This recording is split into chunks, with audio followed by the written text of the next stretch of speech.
Hey, Dillis here. I know you guys been waiting for part four, like really impatiently waiting. So here's part four of my journey as a late blooming lesbian. So part three, I ended off with coming out on Facebook at 40 years old, and someone else popped into the picture. So I posted it on my personal page, a couple of lesbian group pages I was a part of, and I had on this beautiful burgundy colored dress right there. And this lady hit me up and was just like, "Oh my God, you're so beautiful. I like to get to know you, yada, yada, yakety smackety." So I was like, "All right, whatever, fuck it. It is what it is." And so we're going to call her Gainesville because she lives in Gainesville. I think she still does. I don't even know. I don't give a fuck at this point. Anyway, so we started talking on the phone, on Facebook Messenger, video chat, whatever the case may be. And she was cool. She had her shit together, so I thought.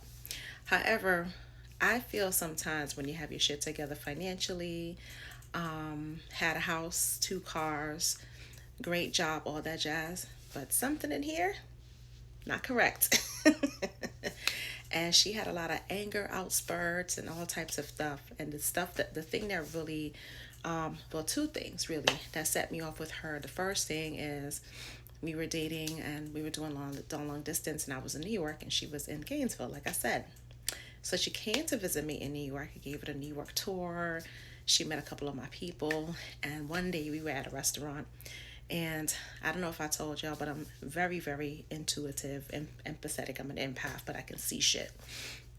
And I saw her ex trying to break us up and ruin our relationship. And so I told her, "Hey, just fair warning, your ex is going to try to break us up. Your ex is going to try some shit on us that, we may not come back from." And this was September of 2017. And she was like, "Oh no, that's never going to happen. She would never do nothing like that. Da, da, da, da, da, da." Okay, cool. I'm just giving you forewarning. So I had moved to Savannah, Georgia, November of 2017. And she pretty much came to visit me, was helping me with the moving process, putting my stuff in order, that kind of stuff. Cool. Again, she has some anger issues that she was going to therapy for.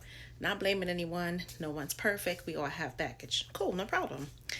So, I just felt like the relationship wasn't going anywhere because I had anger issues that she had, and it was consistent, like blow up at me for no reason, whatever the case may be, and I'm not used to that bullshit.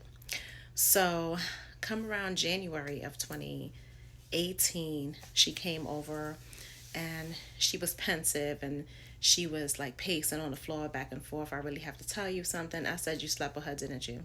You cheated on me with your ex." And her eyes got so big and she was like, "I hate the empath with you, but the passion." Bitch, I told you back in September.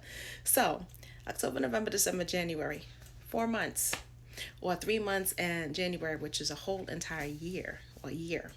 2018, 2017, 2018. I told you, so I wasn't surprised. But here's the kicker, y'all. This chick gonna tell me, "Oh, she did me. I didn't do her. I don't give a fuck who did who." Cheating is cheating. Point blank, period. And then on top of that, too, to say, "Bro, remember that time," because she started spilling everything. "Remember that time when you would call me between October and December that I would either be in the garage or sometimes I would be in the bedroom?" I was like, "Yeah." She said, "Well, those times when I was in the bedroom, she was in the garage. And when I was in the garage, she was in the bedroom." I was like, "Huh, interesting." I said, "Anyway, it's all good. It is what it is. You can get the fuck out my apartment now." "Oh, but I love you. You're the one I want to be with. I want to marry you." I said, "A person who loves another person and claims they want to be with them and marry them would not go and cheat. I don't give a fuck if she was naked in front of your face, whatever the case may be. You wouldn't even let her in the house. Point blank." So that was that. So I asked her too, I said, "So how long were you gonna wait until you told me?" And this happened in November, mind you. So she said she was gonna tell me after my birthday. My birthday is February, y'all. She was gonna wait another month until after my birthday. And I was like, "This it's unacceptable." You know how I felt about cheating. And I warned you with my vision that you just told me you hate the empath with me with the passion. Get the fuck out. So she comes back. a week later, knocks on my door and gives me this 8-page letter to read back and front for me to read. I read the letter and I gave it back to her. I'm like, and your point is, because at this point, I don't want nothing to do with you. You cheated. That was that. You cheated. That was that. I'm so thankful for my tribe of women. They were like, don't take that bitch back. Because I was considering, and they were like, nope, you deserve better. And so that happened.